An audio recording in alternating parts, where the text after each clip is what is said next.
I wrote a letter to the Speaker with a detailed explanation on the defense industry, on the airports, with press clippings, supporting documents, legal documents, and said, this is the supporting foundation of my speech. I have not made this speech, I have not invented this. This is detailed research, here it is. Nothing happened. Nothing was revoked. My speech today is not part of the record of Parliament. The same, by the way, was done with Mr. Kharge. After that, BJP ministers lied about me in Parliament. They made the statement to distract from the Adani issue. The whole game, disqualification, and all these statements are to distract from the central question, whose money is it? 20,000 crores, whose is it? Kiska hai ye? That's the main question. The whole thing is to distract. So, they said that I've asked foreign forces to help India. Most ridiculous statement. I have never made such a statement. You can look at all the conversations I had in the United Kingdom. Not one such statement was made. In fact, I said this is India's problem. India has to resolve this problem, right? A minister lies on the floor of the House. I wrote to the Speaker and I said, Speaker, sir, it is my right as a member of Parliament, when somebody makes an accusation, to state my position. Please let me state my position. The first letter is not answered. I then write a second letter with more details, saying the names and what was said. Still no answer. I then go to the Speaker's chamber and I say, Speaker, sir, what is going on?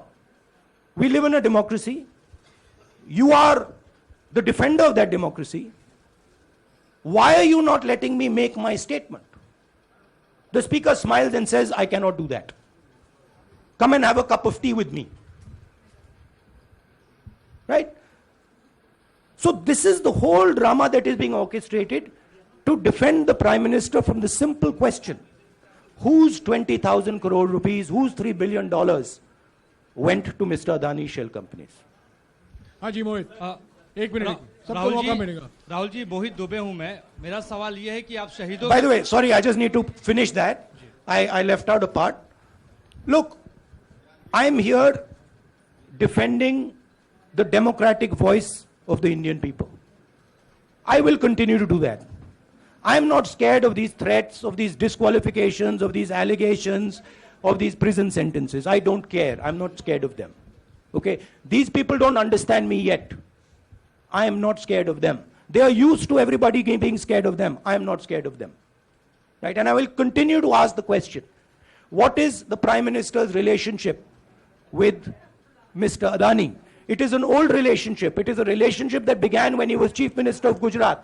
Mr. Adani constructed the idea of Resurgent Gujarat, organized all that. This is a partnership. It's a close partnership. I'm going to keep asking that question. Rahul ji, मैं मोहित दुबे हूं. मेरा सवाल यह है कि आप शहीदों के परिवार से आते हैं. आपकी दादी भी डिस्क्वालीफाई हुई, जनता के बीच गई, आप सत्ता में वापस आए. आज के दौर में राहुल गांधी भी डिस्क्वालीफाई हो गए हैं क्योंकि तमाम आपने इश्यूज को उठाया, चीन के इश्यूज को उठाया. क्या राहुल गांधी भी जनता के बीच में जाएंगे और वही वापसी फिर से करेंगे? राहुल गांधी भारत जोड़ो यात्रा में 4.5 महीने जनता के बीच में रहेंगे और वो मेरा काम है, वो मैं करता जाऊंगा. हाजी अनवर, आज के हिंदुस्तान में जो पहले राजनीतिक पार्टियों को सपोर्ट मिलती थी, मीडिया से मिलती थी, बाकी इंस्टीट्यूशन से मिलती थी, वो नहीं मिलती है. तो ऑपोजिशन की पार्टीज को एक ही रास्ता है, जनता के बीच में जाने का. हाजी अनवर. सर, भारतीय जनता पार्टी ने आप पर ओबीसी समुदाय के अपमान का आरोप लगाया है. इस पर आप क्या जवाब देना चाहेंगे भारतीय जनता पार्टी को? मैं पिछले भारत जोड़ो यात्रा में, आप मेरी कोई भी स्पीच देख लीजिए, मैं वहां कह रहा हूं सब समाज एक हैं, सबको एक साथ चलना चाहिए, भाईचारा होना चाहिए, नफरत नहीं होनी चाहिए, हिंसा नहीं होनी चाहिए. तो मेरी पोजीशन बिल्कुल क्लियर है. ये ओबीसी का मामला नहीं है, ये नरेंद्र मोदी जी और अदानी जी के रिश्ते का मामला है। 20,000 करोड़ रुपए जो अदानी जी को पता नहीं कहां से मिले, उसके बारे में मैं सवाल पूछ रहा हूं और उसका जवाब चाहिए। बीजेपी ध्यान को भड़काने की कोशिश करती है, कभी ओबीसी की बात करेगी, कभी विदेश की बात करेगी, कभी कुछ और बात करेगी, कभी डिस्क्वालिफिकेशन की बात करेगी, मगर सवाल यही है 20,000 करोड़ रुपए, $3 बिलियन किसका था? संजय मिश्रा। और वो अदानी का पैसा नहीं हो सकता। संजय मिश्रा।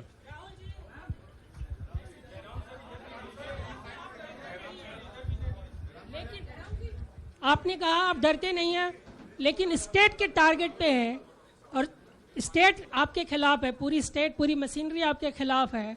ऐसे में आपके सामने चैलेंजेस बहुत बड़ा है, तो रास्ता क्या है, रणनीति क्या देखिए है? भैया,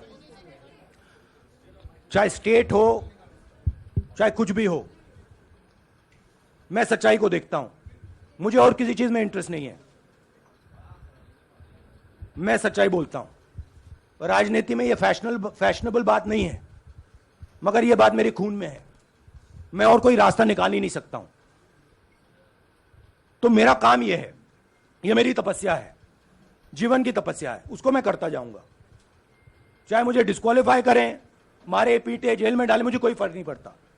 मुझे अपनी तपस्या करनी है। इस देश ने मुझे सब कुछ दिया है।